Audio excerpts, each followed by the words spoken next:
अपनी नजरें उठाकर एक पल के लिए उसे देखा और सामने रखी कुर्सी की तरफ इशारा करते हुए कहा, good evening, please have a seat.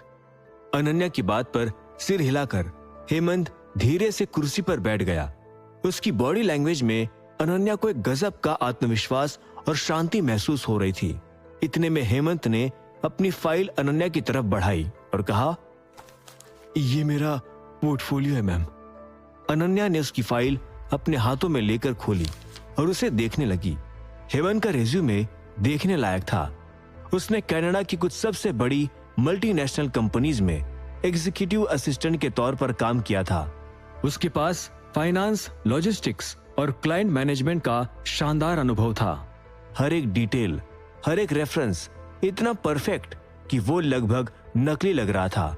लेकिन हेमंत की बॉडी लैंग्वेज भी उतनी परफेक्ट थी और उसके एक्सपीरियंस से मेल खा रही थी।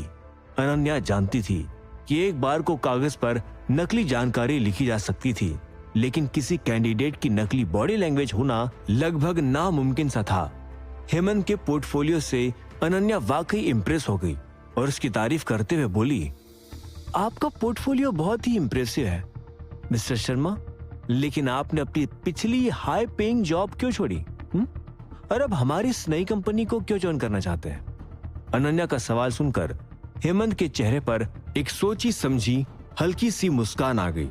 वो फिर धीरे से बोला, मैम, पैसे सब कुछ नहीं होता। अपनी पिछली कंपनी में मैं सिर्फ एक छोटी सी मशीन का एक छोटा सा पुर्जा था। मेरे पास कोई क्रिएटिव फ्रीडम नहीं था। जब मैंने एलन मटेरियल्स के बारे में सुना तो मुझे पता चला कि ये एक ऐसी कंपनी है जिसे जमीन से खड़ा किया जा रहा है। मैं सिर्फ एक सेक्रेटरी बनकर नहीं रहना चाहता।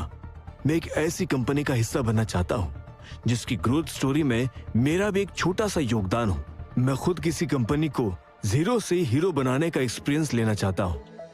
हेमंत का जवाब इतना शानदार और इतना सटीक था कि अनन्या को और कुछ पूछने की जरूरत ही महसूस नहीं हुई। उसे लगा कि उसे अपनी कंपनी के लिए एक हीरा मिल गया था। ऐसे में वो मुस्कुराते हुए बोली, आपकी सोच बहुत अच्छी है हेमंत।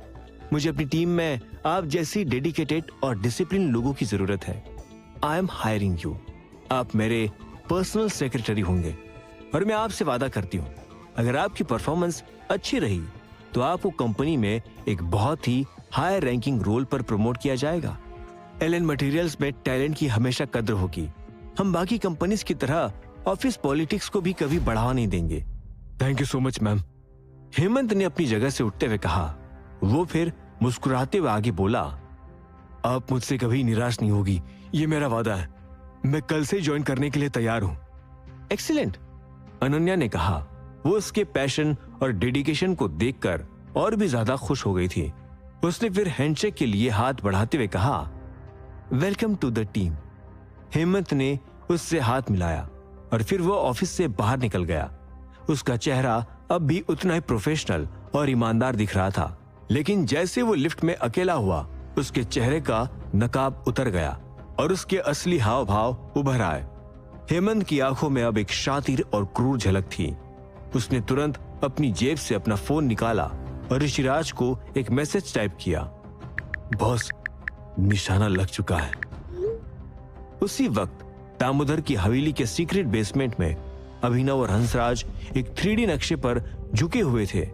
मैप पर भारत का नक्शा था और मुंबई के पास पुणे शहर लाल रंग से चमक रहा था। हंसराज ने फिर उस मैप पर एक पॉइंट की तरफ इशारा करते हुए कहा, ये कंपनी है टाइगर। इसका नाम वेस्टर्न एंटरप्राइजेस है। 10 साल पहले ये पुणे की सबसे बड़ी रॉ मटेरियल सप्लायर्स में से एक थी, लेकिन गलत मैनेजमेंट और बढ़ते कर्ज की वजह से ये 5 साल पहले बैंकरप्ट हो गई। उसके बाद इसके मालिक ने आत्महत्या कर ली और तब से ये कंपनी बंद पड़ी है। बैंक इसे कौड़ियों के दाम पर बेचने के लिए तैयार है।